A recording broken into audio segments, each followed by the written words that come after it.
The following podcast is a SIMPRONTO Media production. Hey guys, I've got my special guest today. His name is Keith Bell, and our title today is Gut Health and Weight Loss.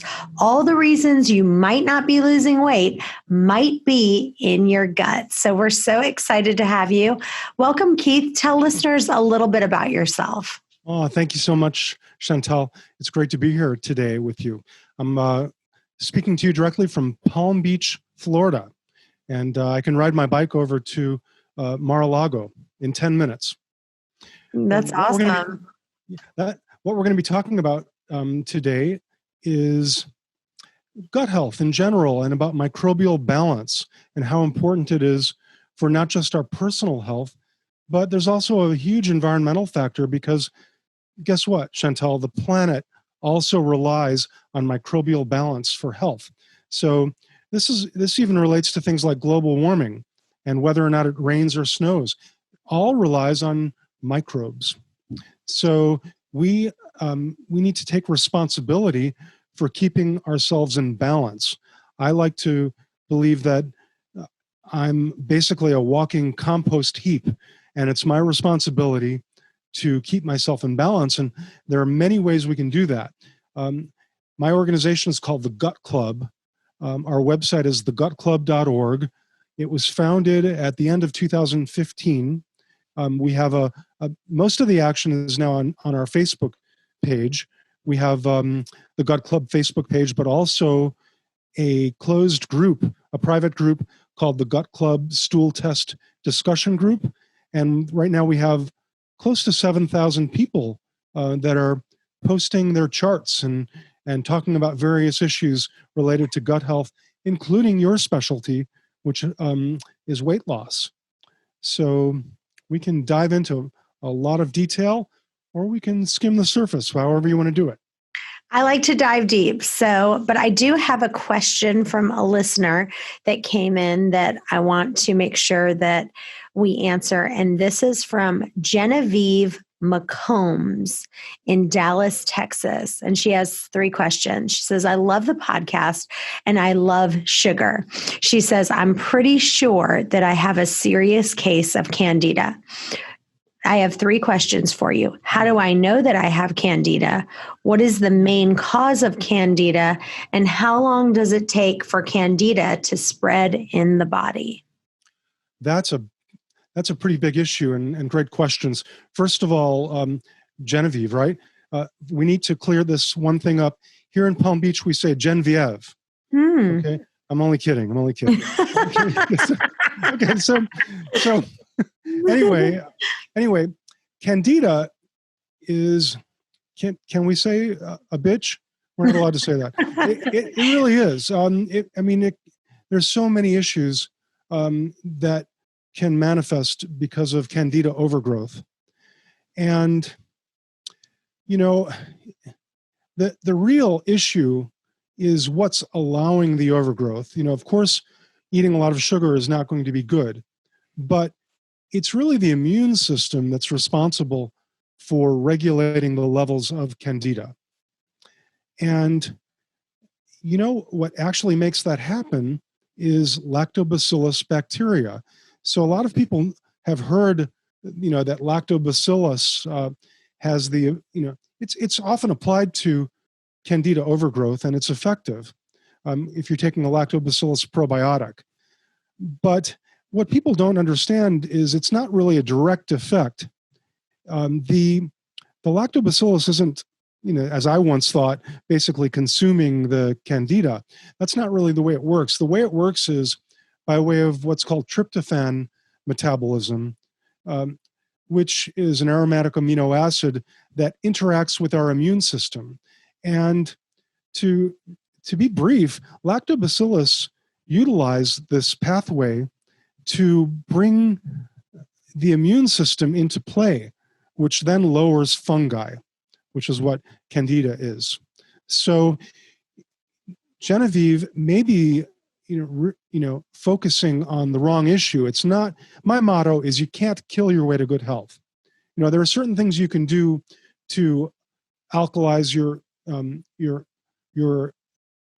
blood, for instance. Candida does not like to live in an alkaline environment. It thrives more in an acidic environment. There are certain things that are dietary that you can do, which ironically is more about raising acidity in your intestines, which translates to alkaline blood. The whole alkaline diet thing is, I think, misconstrued. It's not about eating alkaline foods. It's about feeding microbes that, like lactobacillus, that produce a low pH gut, which is high acid. That translates to high alkaline blood, as well as getting the immune system in action and lowering fungi. So it's really quite a balancing act, Chantel. That's what life is. Yeah. So what would she do? So like she says, how long does it take for the Candida to spread in the body? And what are some solutions that she should do? Well, some of the solutions would be to start consuming more vegetables.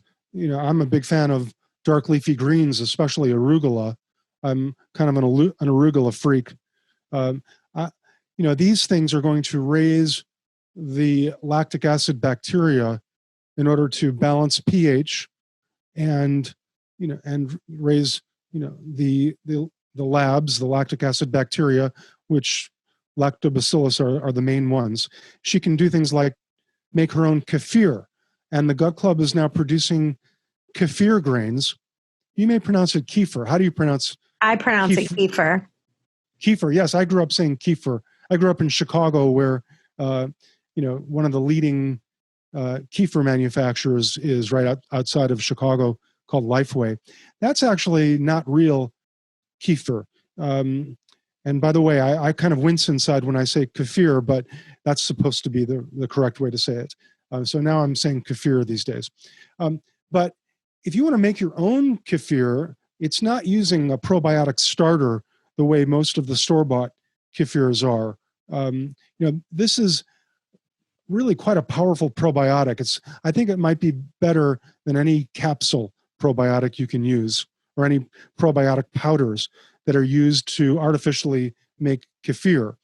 The traditional way to make kefir is using these things called grains, which kind of look like cottage cheese in a way, and you let them ferment for 24, I like 48 hours, 48 hours in whole milk. Whole milk is better than using things like cashew milk or oat milk, but you can use coconut milk and other kinds of milks, but dairy milk is going to offer more therapeutic value. So we're now selling these kefir grains on our site, thegutclub.org, that have been developed in France, and they are enriched with kefir grains from all over the world, and also different well-researched strains of lactobacillus that are incorporated into our kefir grains. Kefir it has a better chance of getting through gastric acid and getting into colonization in our intestines.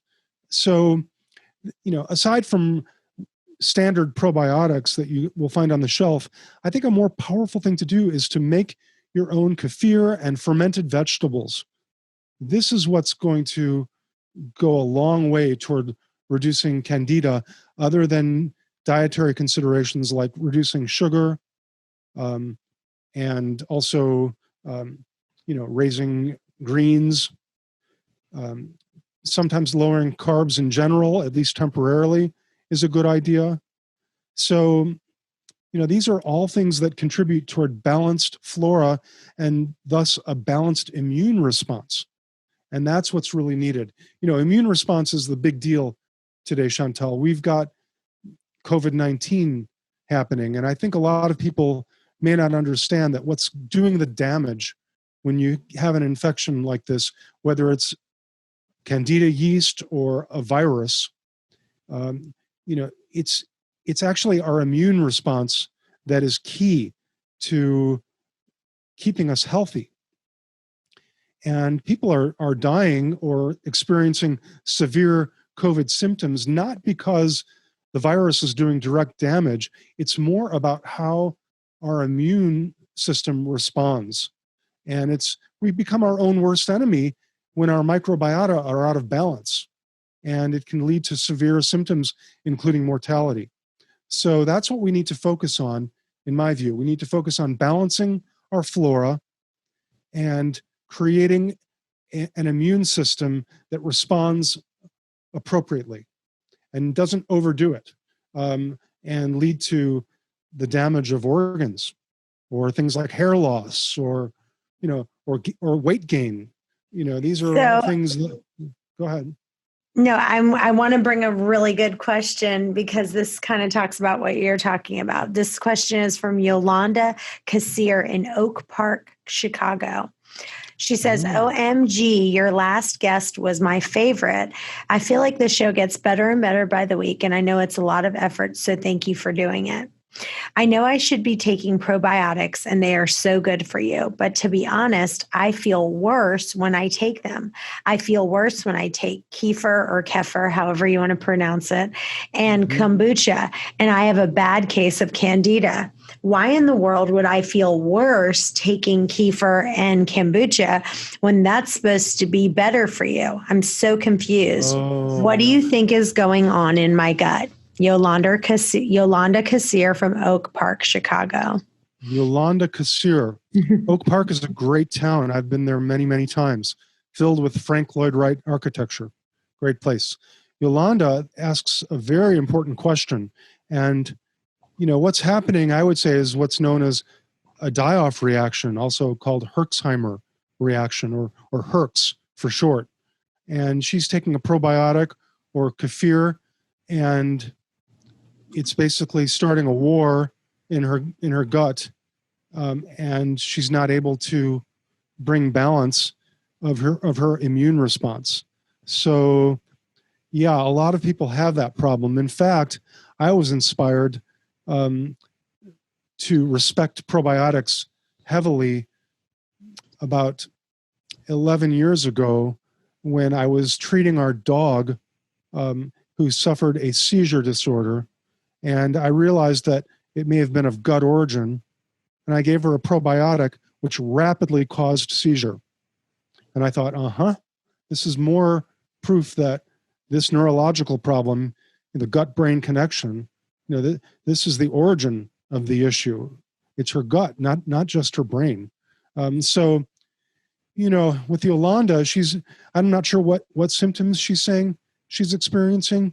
I'm not sure if she went into those symptoms, but a lot of people have adverse reaction to a probiotic or kefir.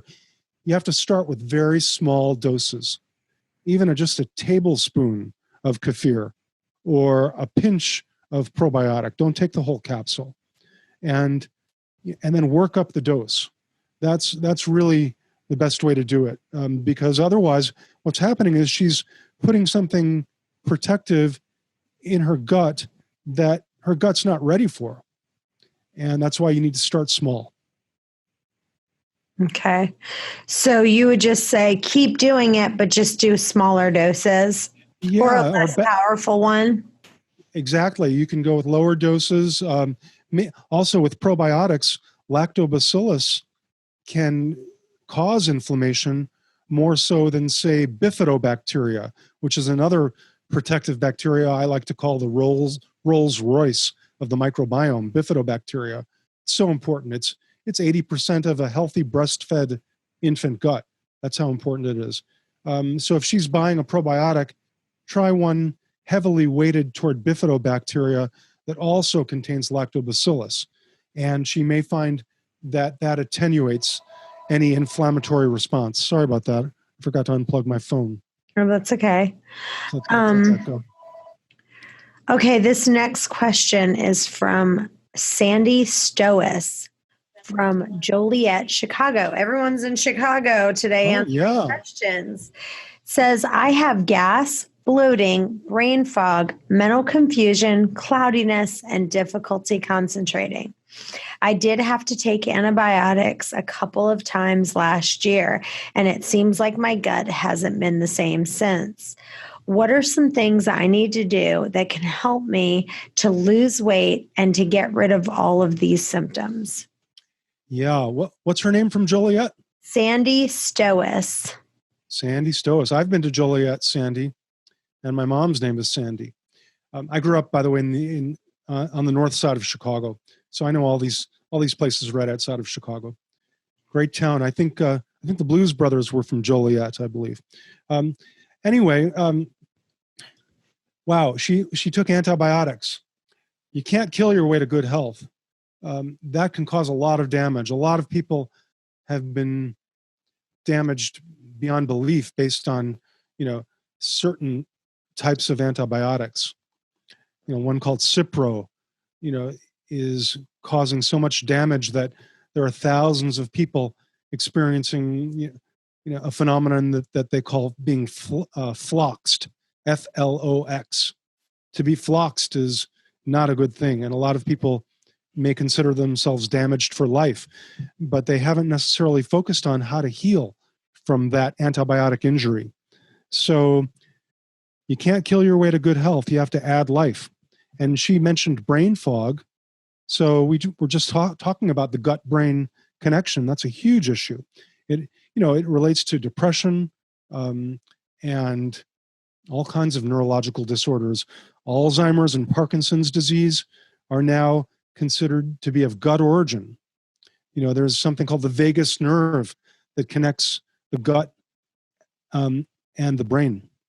That's a very powerful connection right there. So she needs to do the same kinds of things that we talked about with Genevieve. She needs to lay off the sugar.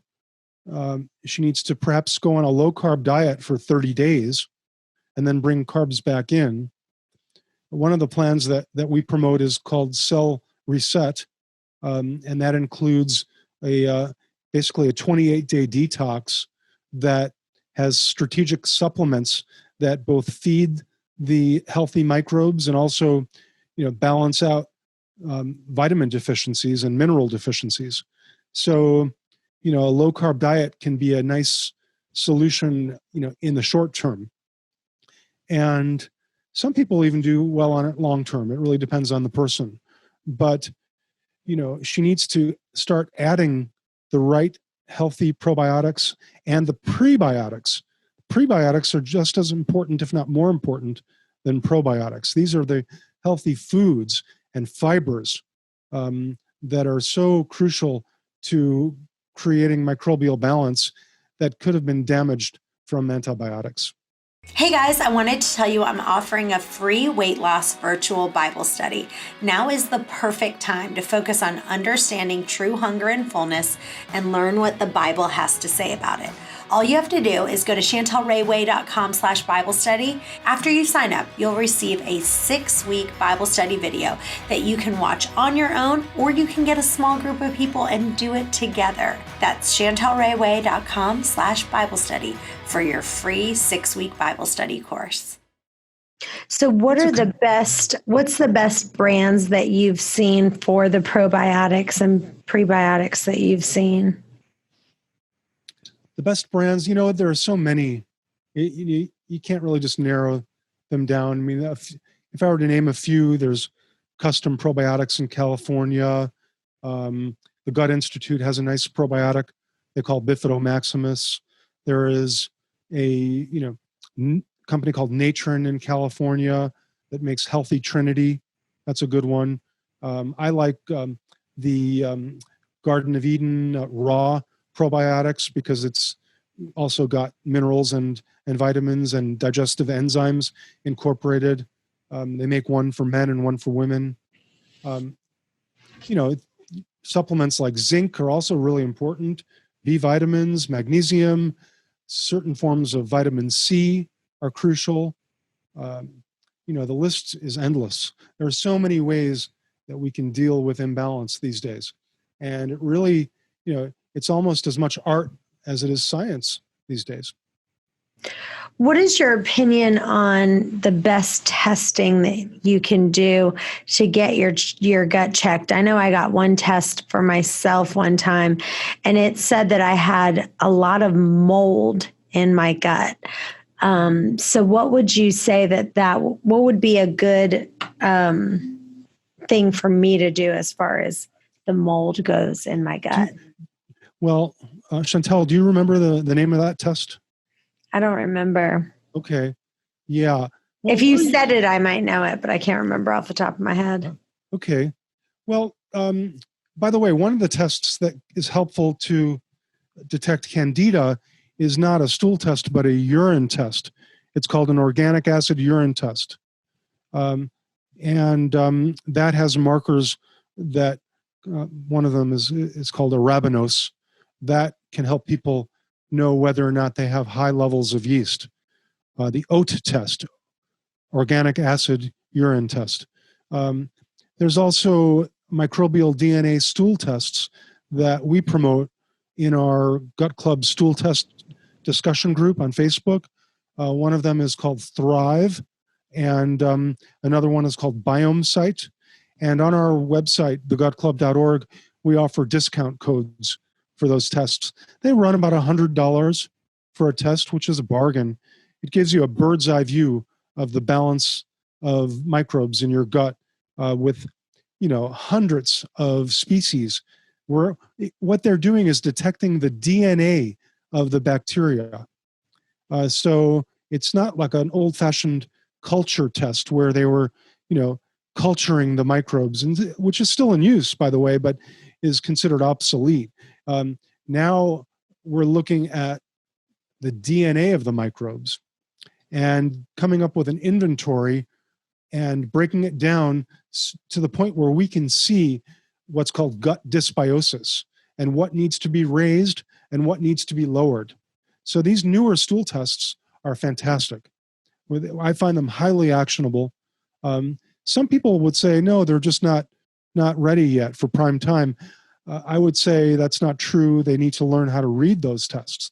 There's so much information, and they need to know really how to interpret the test in order to provide impactful suggestions that make change. And it is very possible to change the balance of microbes in your gut, leading to the attenuation of symptoms. In fact, with weight loss, there's one type of proteobacteria called Enterobacter, Enterobacter cloacae, I believe it is. It's called the obesity germ. It was found to be highly correlated with obesity. And then there are other obesity tests, obesity studies that have shown that firmicutes are very high compared to what are called Bacteroides. So the Firmicutes Bacteroides ratio is very high. Very low, actually. I'm confusing the issue. Firmicutes are high. Bacteroides are a type of bacteria that's associated with leanness. But you can have too much of a good thing, Chantel. A lot of people have Bacteroides that are way too high. And that type of bacteria is very high in LPS toxin, lipopolysaccharide. And that can cause a lot of problems. Hey guys, one of the things that will take your weight loss to the next level is coaching. You can either work one-on-one with me or one of our certified private coaches. If you'd like, you can schedule your free call. It's a 10-minute strategy call just to see if coaching is going to really take you to the next level. Don't just take my word for it. Listen to this recent review a happy coaching client sent in. Thanks so much for your help and guidance. I never could have done it without you. The other thing is listening to the audiobook. Listening to the audiobook and getting the video course that I've done, people are seeing dramatic results. If you just listen to the audiobook 30 minutes a day over and over and over again and get the video course, go to chantelrayway.com and check out the video course. You won't be sorry you did. So I mean, that is very cheap because I think it might be, I think it was Genova Diagnostics. I think that's who it was that I had that test. I'm pretty sure. I'm sure you've heard of that one, right? Sure, that's a great test. It's not like one test is bad and another one's good. They're actually quite complementary. Ideally, I would like to see, a biome site test or a Thrive test and a Genova Diagnostics test, because they can break it down more definitively. There's also a GI map test that shows 4 different types of pathogenic E. coli that can lead to all kinds of immune difficulties, including obesity. So what is the number one thing you're seeing? Like, if you had to say, like, when these people are taking these tests, here's the number one problem I'm seeing, and here's the solution for it. Well, I would say the number one issue, as far as I'm concerned, is reduced or absent protective bacteria. We live in a toxic world filled with things like Roundup, also known as glyphosate, and antibiotics in the food supply and other pesticides, and all kinds of chemicals that are leading to imbalanced flora, and especially our immune system basically targeting our protective bacteria to the point where people are reduced or absent in lactobacillus, bifidobacteria, akkermansia, and butyrate-producing Clostridia. Those would be, what I would call the 4 horsemen, the 4 protective bacteria. All bacteria are good when they're in the right amounts and living in the right places. But I'd say the number one problem that I zero in on is reduced lactobacillus. I think that's really a crucial thing. Bifidobacteria is key also, but the more I learn, the more I learn how crucial lactobacillus really is. It's also key to vaginal health. You have imbalanced flora in the vaginal microbiome. It's actually been shown that reduced lactobacillus can increase risk of transmission of HIV. That's a study. So how do you fix reduced lactobacillus? That's a big, big question, Chantel. First of all, you have to add life. We talked about fermenting vegetables, like making sauerkraut. You can make beet kvass with a lot of ginger instead of salt. I think that's a delicious thing to do. You can make kefir, and you have to keep adding lactobacillus to the point where you correct your immune response, and then your immune system.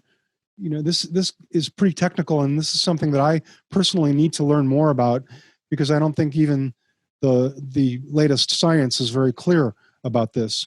But raising lactobacillus, I think is not necessarily so easily done. But if you're doing a number of things, and even using prebiotics like inulin is something that can work very well. Things like garlic and onion have fructans that feed lactobacillus. So really focusing in on prebiotics are just as important as probiotics. So, and therefore correcting immune response so that our immune system is not necessarily targeting these healthy bacteria and not allowing them to grow. So it's quite a challenge. I think we have our work cut out for us. Awesome. Well, thank you so much for being here today. Tell listeners where they can find you and where they can follow you. Okay, great. The website's thegutclub.org, our Facebook page, The Gut Club, also our group, the Gut Club Stool Test Discussion Group. And other than that, we're all over the atmosphere. In fact, we didn't even talk about this, Chantel. I made a children's book a year ago called "I Wonder What It's Like to Be a Raindrop." And remember, at the beginning of our talk, I talked about climate change and everything. This is about how bacteria float up from soil and plants into the clouds, where they freeze the water in the cloud and make it rain and snow. So without these microbes in the clouds, it wouldn't even rain or snow. So, this whole issue is everywhere. It's inside of us, it's outside of us. And once you have great flow between your gut and your brain, it's been shown that lactobacillus can raise oxytocin, the love hormone, of your that's produced in your brain, that leads to things like greater immune response and also increased empathy. So, if you do things like practice fasting, for instance, you will raise lactobacillus. That's been shown. Fasting and intermittent fasting is a great tool, but also even water fasting can raise lactobacillus. And then you raise oxytocin in the brain, and then you have greater empathy. It's almost a spiritual issue, because it actually is. And it makes you wonder about all of the fasting, that's been done in religious practice, and what's really happening. Maybe there's something to this. It's actually connecting us to the outside world. I like to think of microbes as a window to even the spiritual world. Got it. Well, you guys stay tuned. We have another episode coming up in just a few. Bye-bye for now. This has been a SIMPRONTO Media production.